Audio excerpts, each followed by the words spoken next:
In the significant graveyard of records, where the bones of brilliant empires lie, the reasons of loss of life are normally violent. We consider Rome burning because the barbarians breached the gates. We think about Napoleon's grand navy freezing within the Russian snow. We consider the Spanish Armada splintering against the rocks. We are conditioned to consider that superpowers quit with a bang, with a dramatic military defeat that alerts to the arena that the old order is dead and a brand new one has begun. But the British Empire, the biggest dominion in human history, the empire on which the solar never set, did not die on a battlefield. It did not lose a war to a rival navy.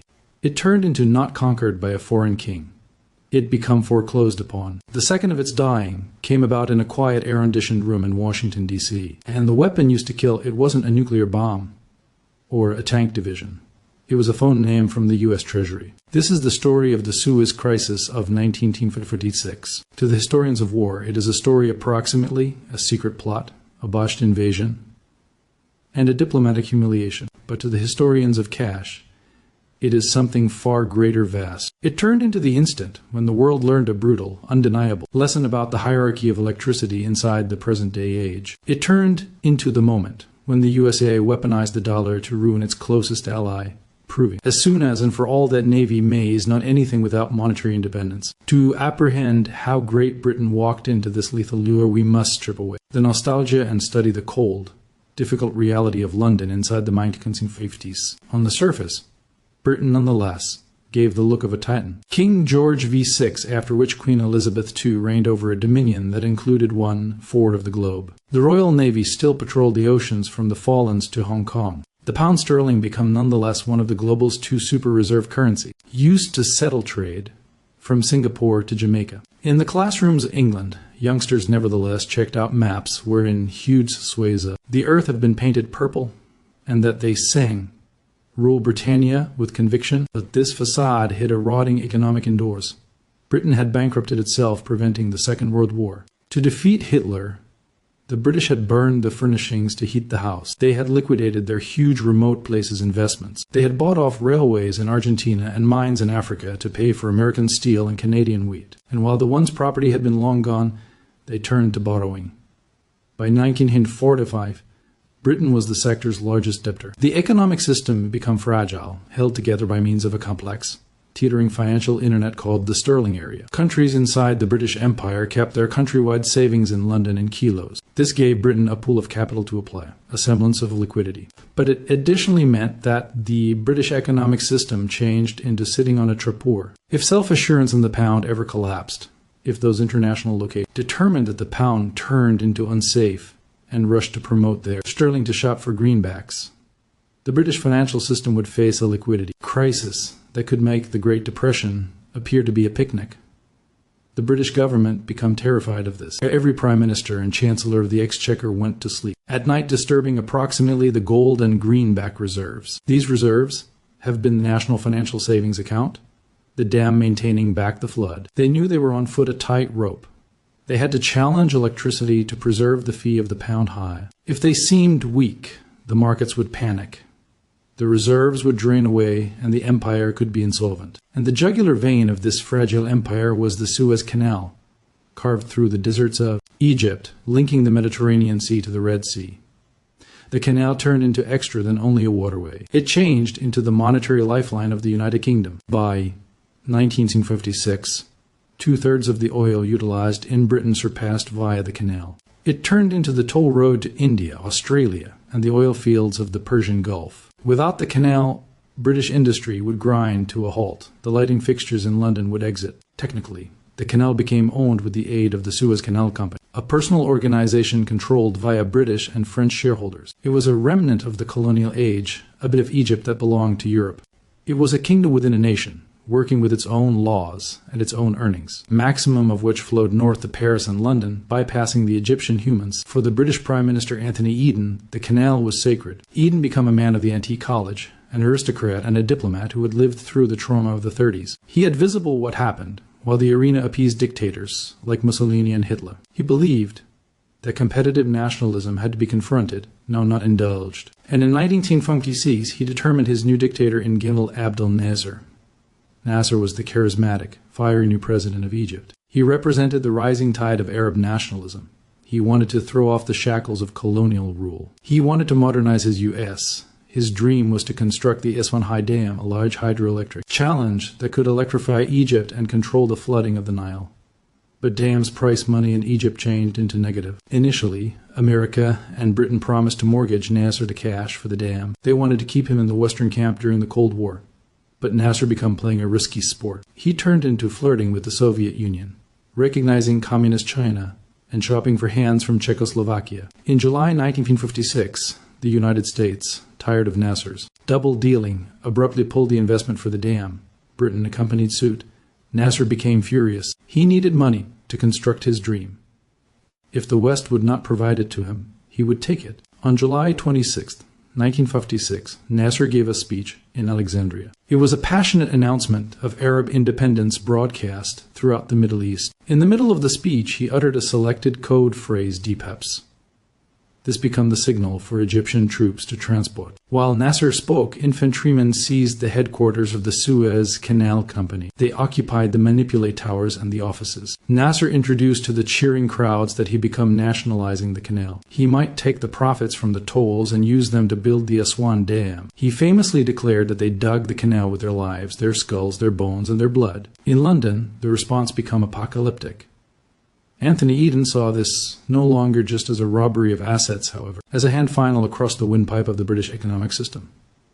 If Nasser managed the canal, he controlled the oil. If he controlled the oil, he may want to blackmail Britain. He may want to flip off the strength supply of the United Kingdom at a whim. Eden informed his cabinet that Nasser became Mussolini. He believed that if Britain allowed Nasser to get away with this, British prestige could collapse. The sterling area countries would see that the British lion had no teeth. They might sell off the pound. The financial house of playing cards might fall. Therefore, Eden concluded Nasser had to be destroyed. But Britain had a problem. They could not just invade Egypt. It changed into 1956, now not at 1856. The global had modified. The United Nations Charter forbade wars of aggression. And more importantly, the President of the USA, Dwight D. Eisenhower, was strictly against the use of force. Eisenhower changed into an army guy, but he turned into additionally a pragmatist. He turned into dealing with an election YR. He wanted balance inside the Middle East, now not a colonial struggle, that could power the Arabs into the arms of the Soviet Union. He warned Eden explicitly and again not to use force. He warned that the American public would now not aid it, and the monetary consequences could be intense. Eden, blinded by using pleasure, painkillers, and the trauma of the past, not noted the caution. He satisfied himself that Eisenhower turned into just speaking politics. He believed that when British troops had been at the floor, the Americans would fall in line. He conceived the unique dating between America and UK become unbreakable. He conceived that America might by no means allow its vintage fail. He became wrong. He was approximately to find out that within the cold calculus of superpowers, there are no pals, only interests. Unable to invade brazenly because of American competition, Britain hatched a mystery illegal plot. It changed into a conspiracy that could have shamed a mafia sunrise. They teamed up with France, who additionally hated Nasser due to the fact he changed into helping rebels in French Algeria, and they brought in a three-ard associate Israel. The plan becomes signed in mystery at a non-public villa in SA outside Paris. It became called the Protocol of Sèvres. It remains one of the maximum cynical documents in diplomatic records. Here became the plan. Israel could invade Egypt across the Sinai Peninsula, aiming for the canal. This might appear like a nearby warfare between two old enemies. Then Britain and France might trouble an ultimatum to each aspects disturbing. They withdraw 10 miles from the canal zone to shield international delivery. When Nasser inevitably refused, Britain and France would invade. They could portray themselves now not as aggressors, however as peacekeepers, saving the vital waterway from the chaos of struggle.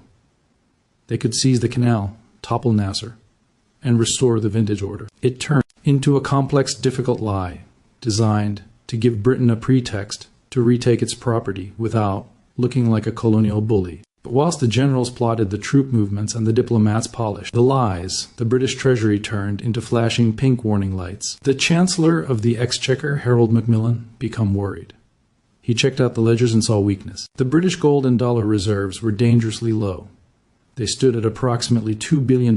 That appears like lots, but for international reserve foreign money, it became the naked minimal needed to keep confidence. Macmillan warned that a struggle might value money. It could scare the markets. Speculators would possibly sell the pound. He informed Eden that they might only manage to pay for a conflict if the U.S. supported it, or at least tolerated it. If America hostile them, the monetary stress might be unbearable. Eden brushed these worries apart. He became obsessed with the political goal. He believed that a brief decisive victory could restore confidence in Britain. He thought that after the Union Jack was flying over Suez once more, the markets would loosen up. The oil might glide and the pound would be more potent than ever. He became making the traditional mistake of a declining electricity. He became making a bet his economy on army gamble, assuming that the sword may want to repair the ledger. He didn't recognize that he became walking into a trap in which the battlefield turned. Into the Sinai Barren region, however, the trading flooring of New York and Zurich. The order turned into given. The mystery protocol became activated. On October 29th, 1956, Israeli paratroopers dropped into the Sinai. The conflict had began, and the clock commenced ticking at the British economy. The lion became approximately to roar, however, it had forgotten that it changed into the American eagle that paid for its food. The collision between the antique empire of territory and the new empire of money became approximately to appear, and the end result could alternate the world forever. On October 30th, 1956, the day after Israeli forces swept throughout the border into the Sinai Peninsula, the entice changed into sprung. In London and Paris, the diplomats drafted the document that turned into supposed to justify the reconquest of the Suez Canal. They issued a joint ultimatum to both the Israeli and Egyptian governments. The terms were breathtaking of their cynicism. The ultimatum demanded that both facets withdraw their military forces 10 miles from the banks of the Suez Canal to assure the safety of worldwide delivery. To the casual observer in the West, it'd have appeared like a neutral peacekeeping measure. However, to Gamal Abdel Nasser in Cairo, it was a gangster's call for. The ultimatum required the Egyptian army to retreat from its personal sovereign territory, abandoning the Sinai to the invading Israelis, whilst permitting British and French troops to occupy the Canal Corps, the very soil Egypt had just nationalized. It became a call for give up dressed up as a request for a ceasefire. Nasser, of root, rejected it right now. He knew exactly what this changed into. A coordinated colonial invasion. When the 12-hour closing date expired on October 31st, the pretense of diplomacy ended. The Royal Air Force released Operation Musketeer. British bombers starting off from airfields in Cyprus and Malta roared over the Mediterranean. They pounded Egyptian airfields, destroying the Egyptian air pressure on the ground earlier than it may even scramble. It became a show of overwhelming old-school imperial power. The skies belonged to the British. At sea, a large armada of plane carriers, battleships, and cruisers steamed toward ported. On the ground, Israeli tanks had been reducing through the Egyptian defenses in the Sinai with terrifying speed. From in simple terms, army angle, the operation became wonderful. The plan turned into running perfectly, but the British government had made a fatal miscalculation. They had been fighting a 19th century conflict in a 20th century international. They assumed that army victory could silence their critics. They believed that when the Union Jack became raised over Port Said, the world could receive the destiny accomplished. They were incorrect. In the arena of world opinion, Britain had walked right into a minefield. The timing couldn't have been worse. While British bombs have been falling on Cairo, Soviet tanks have been rolling into the streets of Budapest to weigh down the Hungarian Revolution. The Western powers had been preparing to sentence the Soviet brutality, to take the moral excessive floor in the Cold War. But now, Britain and France, the intended champions of democracy and global regulation, behaving exactly just like the Soviets, invading a sovereign nation to capture assets. The United Nations exploded in outrage. For the first time within the records of the Cold War, the USA and the Soviet Union voted together. They both condemned the invasion. The Soviet Premier Nikolai Bulganin went even similarly. He dispatched a terrifying diplomatic note to London. He threatened to use all sorts of present-day damaging guns in opposition to London and Paris in the event that they did now not withdraw. It changed into a thinly veiled threat of nuclear warfare. In London, the tempers shifted from a jingoistic pleasure to true fear. People began digging trenches in their gardens. The newspaper screamed about the possibility of a World War II, starting over a canal in Africa. But the actual threat to Britain wasn't coming from the Soviet missiles. It began coming from the trading flooring of New York. President Dwight D. Eisenhower was livid. He felt, in my opinion, betrayed via Anthony Eden. He had warned the British explicitly no longer to apply pressure. He raved inside the dark about the name of the game protocol with Israel and France. He saw the invasion as a reckless colonial journey that threatened to push the whole Arab global into the arms of the communists. Just days before he confronted the American citizens, Eisenhower decided to educate the British a lesson they might never overlook. He didn't order the United States Navy to intercept the British fleet. He failed to threaten to bomb London. He absolutely picked up the smartphone and referred to as his Secretary of the Treasury, George Humphrey. The order became easy: break the pound. The American economic attack began quietly, but with devastating effectiveness. It became a brand new form of warfare, invisible to the soldiers at the floor, but deadly to the kingdom that sent them. The Federal Reserve and personal American banks began to promote off their holdings of British kilos. They dumped sterling onto the worldwide markets in massive quantities. At the identical time, speculators in Zurich, Paris, and New York smelled blood. They noticed that Britain became combating a struggle it couldn't afford. In opposition to the wishes of the arena's economic superpower, they panicked. Everyone desired to get out of sterling and into greenbacks.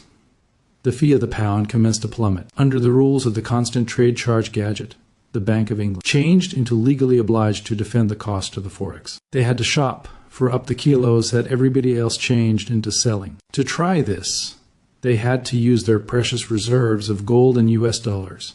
The drain became catastrophic. Britain was dropping tens of millions of bucks in reserves each unmarried day. The National Financial Savings Account, the price range needed to buy meals and fuel for the populace, become bleeding out. In the cabinet war rooms in London, the surroundings shifted from self-belief to terror. The military reviews discovering the desks were first-rate. The paratroopers had landed. Port State had become being captured. The street to Suez became opened. But the economic reports have been a catastrophe. Harold Macmillan, the Chancellor of the Exchequer, watched the ticker tape with developing horror. He saw the reserves dropping closer to the critical $2 billion mark.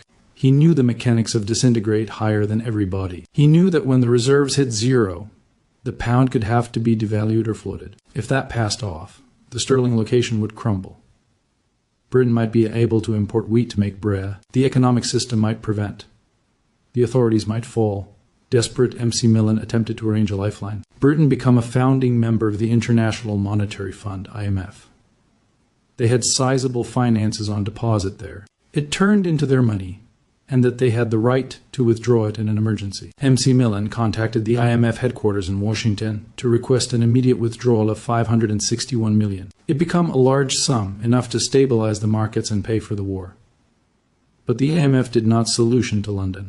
It spoke back to Washington. When the British representatives made the request, they had been met with a stone wall. The U.S. Treasury officers, acting on direct orders from the White House, told the British that the mortgage turned into on hold. They have been blunt. They stated that the USA would block any monetary help to the United Kingdom until a ceasefire was ordered and the troops had been withdrawn. Then Eisenhower twisted the knife. He permit or not, it's recognized through diplomatic lower back channels that if Britain didn't forestall the struggle, American authorities would begin selling its own large holdings of British government bonds. This might cause a sovereign default. It would bankrupt the British government right away. It changed into monetary blackmail on a worldwide scale. The United States became preserving a gun to the head of the British economic system. On November 6, 1956, the British cabinet met in London. It became one of the maximum dramatic conferences in British records. Outside, the news became victorious. British paratroopers were advancing down the canal. They were only a few days far away from seizing the whole waterway. They have been prevailing the warfare. But within the room, Harold Macmillan dropped the bombshell. He stood up and told the High Minister, Anthony Eden, that the U.S. had become technically bankrupt. He stated that they had gold reserves for perhaps some extra days. After that, they could not pay for his or her imports. They couldn't pay for the oil. They couldn't defend the forex. The desire changed into stark. They ought to have the Suez Canal, or they may have a functioning financial system. They could not have each. Anthony Eden changed into broken. He was an unwell man. His body pumped complete of amphetamines to preserve him wakeful and painkiller, to control the suffering of a botched gallstone operation. He had staked his whole profession, his popularity, and his United States' honor on this operation. He believed he changed into preventing a new Hitler Nasser. He believed he became saving the soul of the empire. But he couldn't combat the greenback. The logic of cash overrode the common sense of warfare. The cupboard checked out the figures. They realized that without American monetary assist, the British pound could grow to be worthless paper inside the week. They voted to simply accept a ceasefire. The order went out to the troops in Egypt. The British commander at the floor, General Stockwell, turned into shocked. He become winning. He had the Egyptians on the run. His tanks have been prepared to roll south. Now he was being instructed to stop his tanks, just 23 miles short of the very last goal. At night time, on November 6th, the weapons fell silent. Operation Musketeer had lasted only a few days. Britain had humiliated Nasser militarily, destroying his air pressure. Navy, however, Nasser had destroyed Britain politically and financially. The humiliation became general. The British Empire, which had once defied Napoleon and Hitler, have been added to its knees by way of a run at the bank. They have been compelled to forestall a successful Navy campaign due to the fact their credit scorecard became declined. But the ache wasn't over. The ceasefire became simply the first step. Eisenhower wasn't satisfied with a pause. He wanted to give up. He demanded a total unconditional withdrawal of all British and French troops from Egypt. Until the troops left, the financial blockade could keep. The British tried to negotiate. They wanted guarantees. They desired the canal to remain beneath worldwide control. They desired Nasser to make concessions. They desired to save face, but that they had no leverage because at some stage in the fighting, Gamal Abdel Nasser had played his ace card. He had given the order to sabotage the Suez Canal. The Egyptian Navy had sunk 47 ships, cement providers, vintage barges, dredgers right in the mouth of the waterway. They had physically blocked the canal with wreckage. The artery of the British Empire was severed. The oil tankers from the Persian Gulf could no longer get to Britain. They needed to pass all of the man around Africa, the adventure that took weeks longer, and fee a fortune. Britain wished oil, and the most effective location to get oil speedy was from the U.S. But Eisenhower refused to send oil. He famously stated that folks who started this war ought to boil in their very own oil. The British humans began to experience the pinch. The reality in their financial fragility became coming home. Petrol rationing became introduced. The motor gas rationing order became surpassed. Every car owner in Britain became issued coupons. Driving have become a luxurious. Factories that trusted oil commenced a gradual down. The heating in houses turned into became down. The reserves persisted to drain away. The country turned into shivering inside the early iciness bloodless, defeated and broke. The unique relationship was uncovered as a myth. Britain was now not an same accomplice to the United States. It turned into a consumer state. It became a junior accomplice that existed best as long as it followed the policies set by way of Washington. In the stop, Britain capitulated absolutely. On December 3, 1956, the British government introduced that it would withdraw all troops from Egypt without condition. The second the declaration turned into made, the economic tap became turned back on. The U.S. Treasury authorized the IMF loan. The Federal Reserve stopped promoting kilos. The oil tankers started out to sail from Texas.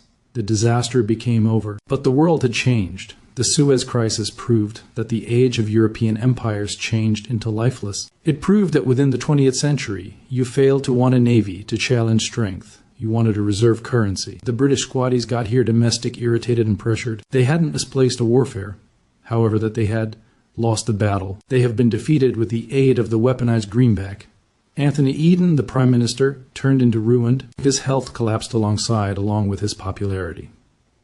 In January 1977, he resigned, a broken man who could cross down in history because the chief who presided over the very last sunset of the British Empire. But the financial consequences of Suez might remain a ways longer than Eden's career. The disaster had exposed the essential weakness of the British financial system. It showed the sector that the pound sterling was prone. It shattered the confidence of the sterling place international locations. They began to realize that preserving their money in London turned into volatile. The slow, painful decline of the pound had all started. The imperial desire change machine started to resolve. The colonies checked out the weakness of the Mom US and extended their demands for independence. Suez became the mental tipping point. Before 1956, the British believed they had been a superpower. After 1956, they knew they have been just an island off the coast of Europe, depending on the goodwill of America to pay their payments. The weaponized dollar had accomplished its activity. It had cleared the board of old opponents. The British Empire was foreclosed, and the American Empire had officially taken over the red. The military section of the Suez operation had lasted precisely 42 hours. But the monetary warfare, the warfare that truly mattered, became simply entering its maximum brutal and decisive phase. On the morning of November 7, 1956, the British authorities determined itself in a purgatory of its personal making The ceasefire were called. The paratroopers had been stopped in the sand, simply miles quick in their goals. But the United States become no longer satisfied. President Eisenhower did not simply want the taking pictures to stop. He desired the British to go away. Until they left, he turned into decided to keep his foot on the throat of the British economic system. The weapon he used was the ongoing run on the pound. In the 1950s, the value of the British pound turned into fixed at $280. This wasn't simply a variety of. It changed into an image of country-wide virility and imperial stability. To hold this price, the Bank of England had to use its reserves of gold and bucks to buy up any pounds being offered at the open marketplace. Eisenhower's Secretary of the Treasury, George Humphrey, orchestrated a silent, invisible attack. He signaled to the New York markets that the United States did not guide the pound. The selling pressure became a torrent. Inside the Bank of England, the investors had been crushed. They had been burning through hundreds of thousands of greenbacks an hour simply to maintain the fee at $280. It became a monetary hemorrhage. The country-wide financial savings accumulated over centuries were draining away into the wallet of Swiss and American speculators. The Chancellor of the Exchequer, Harold Macmillan, watched the numbers with terror. He calculated that on the modern-day price of loss, the British Empire might be bankrupt in 3 weeks. They could have zero overseas currency left. They would not be able to shop for wheat, meat, or sugar. The island nation, which imported 50% of its meals, would face actual starvation. Desperate, Macmillan attempted to prompt Britain's emergency lifeline. Britain changed into a founding member of the International Monetary Fund, IMF. They had a right to withdraw their very own finances, a tranche of $561 million. It was their money. Macmillan sent a delegation to Washington to withdraw the cash. When the British officials arrived on the IMF headquarters, they were met not by using bankers, but by means of a political wall. The U.S. representative to the IMF had obtained a direct order from the White House, blocked the loan. The Americans advised the British bluntly that they could no longer get a single fragrance from the IMF until they agreed to an unconditional withdrawal of all troops from Egypt. It changed into a shocking breach of protocol. The IMF turned into supposed to be a political. But America had proven that global institutions had been guns of American foreign coverage. Britain was being blackmailed with its personal cash. But the economic siege became handiest 1,2 the tale. The different half of was bodily. During the invasion, Gamal Abdel Nasser had performed his ace card. He had given the order to sabotage the Suez Canal. The Egyptian Navy had sunk 47 ships, cement vendors, antique barges, dredgers proper, inside the mouth of the waterway. They had bodily blocked the canal with wreckage. The artery of the British Empire was severed. The oil tankers from the Persian Gulf ought to not get to Britain. They had to move all the men around Africa, a adventure that took weeks longer and value a fortune. Britain wished oil, and the simplest area to get oil speedy become from America. But Eisenhower refused to send oil. He famously instructed his aides that folks that began this warfare need to boil of their own oil. The impact on the British road changed into on the spot. The authorities turned into compelled to introduce strict petrol rationing. The motor gas rationing order changed into exceeded. Every car owner in Britain became issued coupons. Driving became a luxurious. The streets of London emptied of automobiles. Factories that depended on oil for heating or strength commenced to shut down. The iciness of 1956 became setting in, and the U.S. was cold, dark, and motionless.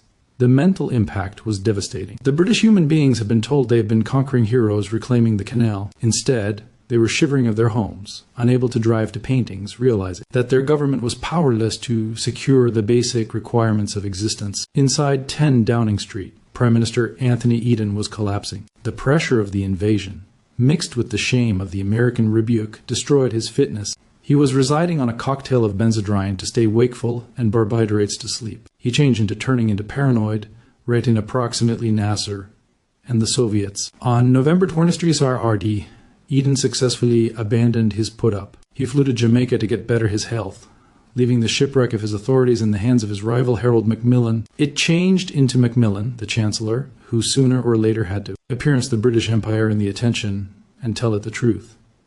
He convened a secret cupboard meeting. He laid out the spreadsheets. He showed the ministers the dwindling gold reserves. He confirmed them the oil stocks. He informed them that they could live in Suez and come to be a three-yard international nation, or they could go away and chop the pound. The desire was no preference in any respect. The dream of imperial electricity shattered towards the difficult rock of accounting. On December 3 1956, The British Overseas Secretary stood up in the House of Commons. The chamber became silent. He introduced that Her Majesty's authorities had agreed to withdraw all troops from Egypt without situation. They had not toppled Nasser. They had not secured the canal. They had not guaranteed global control. They had been absolutely leaving. It became the primary time in records that a British military had retreated from a fight zone without being defeated in warfare. They had been undefeated through the Egyptians, but they had been totally defeated by using the dollar. The moment the announcement became made, the American monetary conflict ended immediately. The telephone rang inside the Treasury. The U.S. approved the IMF loan.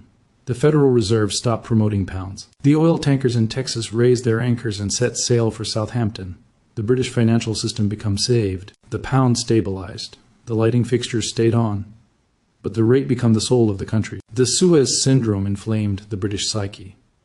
The human beings found out that their independence became a sham. They found out that Great Britain was not a superpower. It was a purchaser nation of the United States. It existed only on American sufferance.